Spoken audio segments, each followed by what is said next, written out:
Clemson, Notre Dame kicks off in a little under 2.5 hours, 12 o'clock ABC. Breaking news out of Clemson, Will Shipley will not play today against Notre Dame. I'm going to get into that in just a second. First, welcome, friends. Yes, I am in my bathrobe. I am freezing, but normally I do it without a bathrobe. I mean, I still have clothes on, but welcome newbies, welcome return viewers. If you haven't subscribed, please subscribe. It is free. It's a great way to support the channel. So when the line opened up on Sunday, Clemson was a 3-point underdog. Then it dropped to 2.5 points. Now it's at 3.5 points. For those of you who really don't understand how that works, just telling you that Vegas really doesn't know who's going to win this game. And that's a lot of credit to Clemson and their prowess at Death Valley. But with it moving up, especially Will Shipley, just finding out Will Shipley's not going to play the game, that means that they lean a little more towards Notre Dame, but not overwhelmingly, right? It's not like they're going, oh, Notre Dame's definitely winning this ball game. Now, a couple of days ago, I predicted the game. I called that Notre Dame would win the game somewhere in the realm of 27-21, from what I can remember, 4 or 5 point win. And at that time, we didn't know if Shipley was going to play. Shipley obviously is very talented, but Phil Mafah has had to live in his shadow. Phil Mafah is to Will Shipley what Chase Bryce was to Trevor Lawrence. Now, I'm going to pause there because even making that statement, you say Trevor Lawrence was a once-in-a-lifetime player. And Chase Bryce, at any other time in Clemson history, we would have been thrilled to have him on the team. Just absolutely flipping thrilled to have him on the team. But he had Trevor Lawrence. Now, do I believe the talent gap between Mafah and Shipley is that great? No. I think they're two different backs. I think they're as good as the other. I think that Mafah is more physical. I'm a big Phil Mafah fan. I'm shocked he didn't transfer. I'm sure that it probably crossed his mind. And if you go and stick a mic in front of his face and ask him, did you think about leaving Clemson? Of course he's going to say no. Stop doing that and then going, see, he said no. What was he supposed to say? But I'm going to tell you this, and I can be totally wrong. It won't be the first time. I believe this might work in our favor. Sure, having the option of Will Shipley and Mafah at the same time, yes, come on. But just follow me here. Follow me here. I know you'll let me have it in the comment section. But with Clemson's current trajectory in the offensive realm, amassing yardage but not scoring touchdowns. By the way, Clemson is ranked like 122nd in red zone offense. Notre Dame is ranked number 2 in the country in red zone defense. You're going to need a guy like Phil Mafah to bust up the middle, become physical. Last week, he came in for Will Shipley in Raleigh, and we saw what happened. Guy rushed for 84 yards? He's a physical back. And I think we're going to need that physicality to stand a chance to win against Notre Dame. What is the other way that this could play in our favor today? That maybe, just maybe, and I know some of you are going to disagree with this. I guess I shouldn't have showed up on YouTube if I didn't expect people to disagree with me. But this could work in our favor to where the coaches, feeling like they can't just rely completely and totally on Phil Mafah, they say, you know what, we should open up the playbook. kind of like we did last week against NC State when we were down 24-7, and suddenly they couldn't stop us. And then we went back to playing scared football and lost the game. 2 games in a row. That could play in our favor today, folks. As whacked out as that line of thinking is, that losing your star running back could actually help you. Remember, with this Clemson team, not a lot makes sense. This Clemson team, they are defying not just their standard of the past 10 years. They are defying the standards of good old-fashioned football fundamentals. What do I mean by this? Let's go to the Duke game. Yes, I'm going back there. You're tired of hearing about the Duke game. Well, nothing's changed. That's why I can go back there. If everything changed, we could say, man, that was a fluke that night. It was weird. I don't know if they had asbestos in the walls and it affected this. The team. Nope. The team has been playing this way basically all year. The best game Clemson played all year was a loss to Florida State. But that night, Clemson rushed and passed for over 200 yards in each category. Had 12 more first downs. I think it was 12 more first downs. It was more than that. Only 1 penalty, 5 yards. Had the ball much longer than Duke, and they lost by 3 touchdowns. Turned the ball over twice inside the 5. And you could say, oh, well, what about when that guy put a helmet on Maffa's arm? And but that has been happening all season, folks. Nothing is normal with this football team. 10 years, 15, maybe even 20 years down the road, Clemson families will be sitting around and your grandkids will turn and look.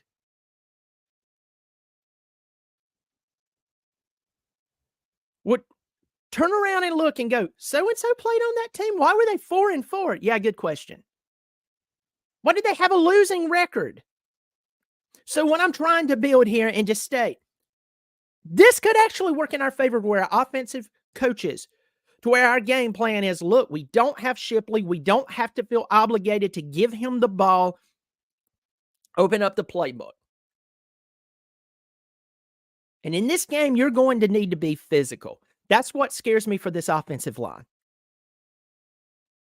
If I'm Notre Dame, I'm pinning my ears back, and I am attacking that line, and I'm going after Cade. I would literally stack. I know everybody says stack the box, but sometimes it's that simple. Stack the flipping box and say, we know you're going to run, and I don't think y'all want him making decisions right now. He's been poorly prepared by his coaches. We're going to make him make decisions.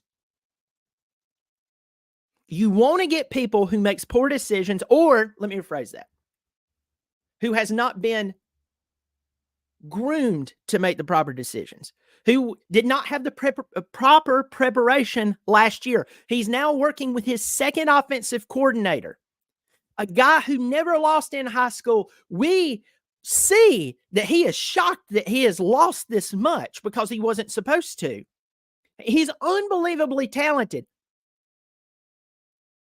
Maybe he is in a state of shock. We're going after him. That's what I'd do if I was the DC. If I was Al Golden, I would go after Cade Klubnik. I would bring pressure here, pressure there, pressure from everywhere. And I would not do like we did in the Florida State game where we let up on Jordan Travis. Sorry. I would go right after him. If I'm Clemson, I move the pocket. I mean, Cade has to start rolling anyway because that front 5 can't hold a 3-man rush. You're like, give me an example last week against NC State. Did you not see that? I did.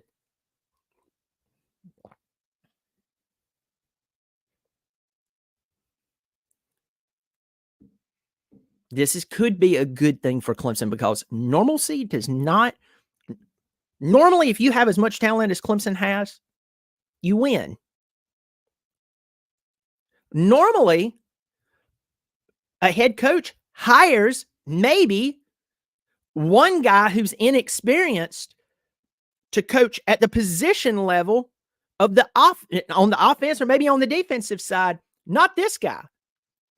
Sweeney hired an entire offensive staff of guys who's never had a position like this before. Some never even coached before.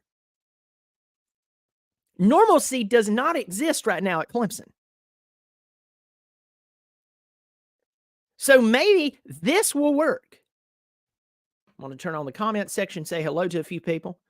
By the way, I just want to let you all know I was going to the game. I was going to go to the game because especially after what it was is Clemson bombed. So ticket prices for the cheapies was going to be like $225 a ticket, $250 a ticket. And that's with them giving you a complimentary pair of binoculars because you couldn't see the players. It's like, I came here to watch ants play football. This is great. But once Clemson decided to, lose 2 games in a row, prices plummeted. Well, my youngest, I just got his flag football schedule like a few days ago. And of course, his first flag football game, which I love watching my son play. The game kicks off in an hour, so I better shut my mouth, get ready, and go to the field. It starts at 11 o'clock. And then the game, obviously, Clemson game's 12 o'clock. So that's why I'm doing my pregame a little earlier. He did really well in practice, by the way. I'm going to get in here and say hello. If I'm butchering this, forgive me. Imago Day beat Notre Dame. It's good to see you. M. Dutchy, just go ahead and win at Clemson. Quit messing around. Good to see you. Tom LeMay, let's go Irish. Thanks for joining me. I got Midland's directory. He is a member of the Not Bobby Durkins channel, which, by the way, as I said, if I haven't said this, I am renaming the channel this week. I have a bunch of names. I've looked at them, but the rebrand is coming, and it will happen this week. You say, why? It's just time. The channel's growing really, really fast, and I want to be easy to find. And Not Bobby is not always the easiest to find. I'm getting a ton of views, and that's because of y'all, and I appreciate it. Yes, it's game day. Yes, sometimes opportunities are realized in injury. M. Dutchy. We got Tom DeMay. We got Bo Taylor. He and I met last week at a birthday party, and it was good speaking with him. So, scary things is if players agree with the fan. Yeah, I don't think it's the game plan, Brian. I think it's talent, player development that won't magically turn on with Shipley out. I don't think that's a great point. But then again, once again, nothing makes sense with this team. It is player development, and where does that come? Where does that actually originate? Coaching at the position level. Everybody wants to talk about the transfer portal. Leave the transfer portal alone until you figure out your coaching, because you can go get some stud wide receiver, and if your game plan is still the game plan that we're seeing right now, because I question if Riley can even call certain plays, because he's like, I can't run this play. Why? Because I have an offensive line. They're big. They can't block. I have wide receivers who can't get separation. Do they even have time to get separation is a good question we should have. They're shocked that the ball is even near them because the play's breaking down because the offensive line can't block. It's player development. And that comes down to the positional coaching level. This is not that hard.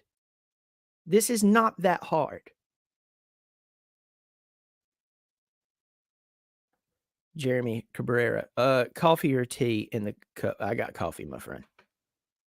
I go back and listen to my shows just to try to do better. I know it's shocking because you're like, you really don't do that great job. But the only thing that annoys me is the clicking of the mouse. And sometimes, you see that? My desk kind of moves. I got to get a better setup, but I have nowhere else to move this. But I hear myself slurping coffee, and it even annoys me. Like, ugh. I can mute my mic, but there we go. We'll see. New name, Tyler's Tavern. No, we're not doing that. It'd be funny. Vol State, tough game for Clemson today. Vol State, thanks for showing up. I would tell you, I was offered a ticket. A friend of mine who goes to church with me here in the upstate of South Carolina, I'll leave it general. He is a massive Tennessee fan, and he and I are friends. He went to every Tennessee game last year, every one of them. Every one of them. LSU, the bowl game, the Alabama win. He hit me up this week, and he was like, "Hey, man, want to go with me up to the game to see UConn and Tennessee?" And I was like, "Dadgummit, I can't do it, man." Which I wanted to see the Notre Dame game anyway, but with my son playing in now an hour, I need to shut my mouth and get ready. Yeah. But I had an offer to go to the game. That would have been fun. Seminole fan here. Love this channel. Got to give the bottom off. Clemson's struggling, but they're still Clemson. Be those dang Irish. Their fans talk too much. Christopher Ryan. Jeremy says establish a run with Moffitt, then start taking shots downfield. Yeah, you gotta be less predictable. You have to be less predictable. But the number one thing is you got to score once you get in the red zone. Once you get in the red zone, I mean, if you die, I'm looking at my defense going, bend but don't break. They lose it. And then we can't trust the field goal kicking. Bo Taylor, I agree. Player development is a major issue. Shipley has regressed, not the player he was last year. Most of the wide receivers can catch the football better in their true freshman year than they can in their sophomore and junior year. Why is that? You cannot tell me that playing football at Dutch Fork High School, which for those of you who doesn't know Dutch Fork, it's in the Columbia area.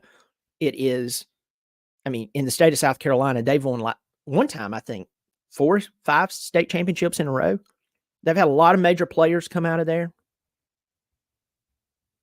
And you can't tell me that even though they're an incredible football team, that their coaching staff is better, well, should be better than Clemson's staff at developing wide receivers. You can't tell me that. Let me rephrase that. That shouldn't be reality. But unfortunately, that is happening. Now, I'll tell you one cat that can catch the ball, and I would just start throwing it to him more and more and more is Stellato. My God. What? He's like a vacuum cleaner. But, well, folks, I hope our Tigers win today. I hope they do. I predicted that they would lose, not because that's what I want. It's because what reality is screaming at me. Reality is screaming things at us. It says, if you fix this and if you fix that, it's going to take a couple of seasons. You need to understand it's going to take a couple of seasons. Even if Dabo magically hired everybody right now, and he can't do that. Why? And when I say everybody, to the proper positions on the offensive coaching position level, if he could magically hire them right now, it would still take a couple of years to straighten out what's going on, folks. You need to understand that. That's where we're at. 4-4 just didn't happen. 10-3 last year masked a lot of issues. The year before that, that team masked a lot of issues. The talent was just so good, it masked so much. The talent and the good player development that we had at certain levels of the team that was still instilled in them. It was still recent, so they could go out and still perform. Now that's wore off, and then you have new players as well. And that is why you're seeing Clemson drop from, 10-3 to 4-4.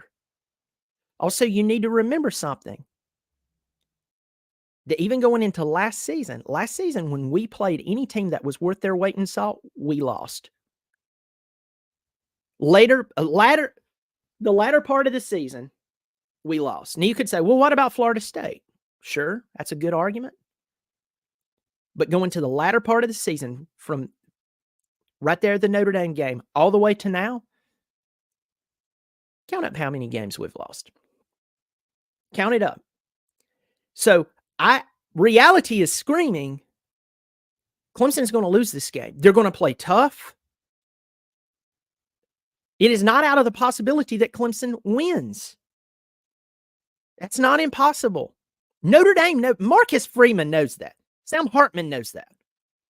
These guys, they blew it. They blew it to Louisville. And though Louisville is a good football team, Notre Dame should have beaten them.